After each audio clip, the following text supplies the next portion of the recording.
even got names like Thunder Thighs, and was subject to constant, relentless teasing at school, especially from boys. This just made me sadder and hungrier, and I used food to deal with difficult emotions. One summer when I was around 13 or 14, I went to summer camp in America. I loved it. I made friends, got tan, played, swam, and did fun kid stuff. When I went back to school that fall, it felt like the whole school was talking about my summer at fat camp. It wasn't a fat camp. I was drinking real Coke and eating peanut butter and jelly sandwiches all summer. But I was also more active than usual and actually had fun, playing games and dancing and doing kid shit away from the school bullies. It was also 40 degrees Celsius, and we walked for miles a day back and forth to the fill-in station, seriously, on the other side of camp.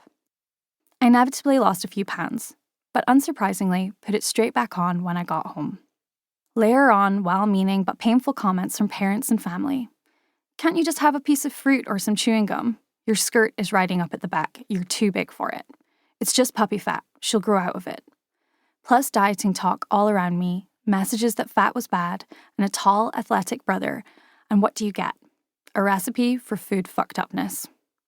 At around 16, I started restricting what I ate and intentionally got very active. I lost a lot of weight. My new thinness was congratulated and reinforced. Boys were suddenly interested, the same ones who had called me Thunder Thighs.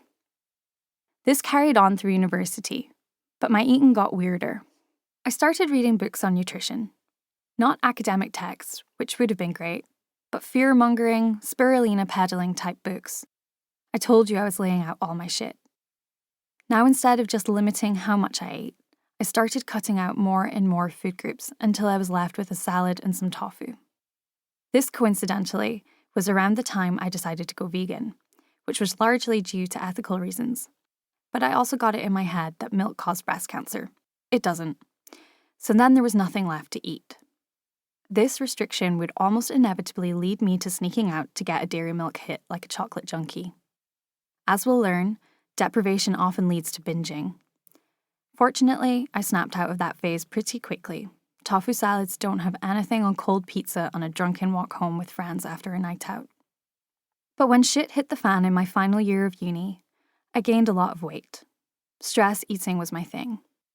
A few months later, I moved to the US to do my PhD, and this, combined with not walking anywhere and comfort eating. In Texas, anyone from not Texas is super foreign, and it took a while to make friends. Meant I was the biggest I'd ever been, and I hated myself deeply. The binge restrict cycle went on all through my PhD.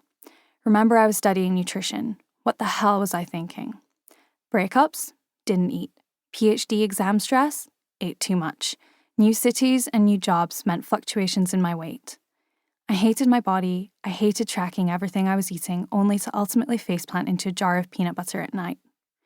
Remember, this is all confounded by being around nutrition and dietetic students, who on the surface of things have it all figured out, but many of whom were also struggling.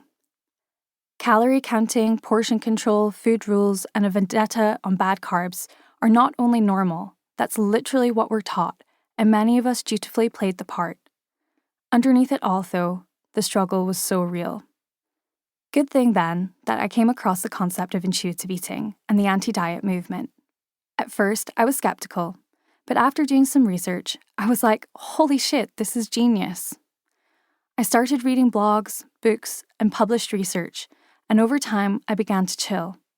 I started eating what I wanted, when I was hungry. Wow, eating when you're hungry. Revolutionary.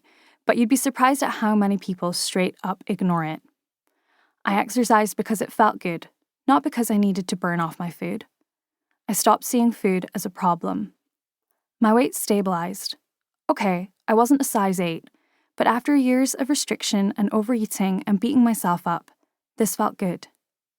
I didn't have to micromanage what I was eating, and it gave me the time and energy to do more interesting and important things. Look, I don't want this book to be all about me. It's not about me. It's about helping you feel less weird around food. But I just need you to know that I know what it's like to be in that place where your life revolves around food and weight and being hungry and eating 30 rice crackers to try and fill yourself up. And this isn't everyone's experience of studying nutrition, of course. I have a bunch of friends.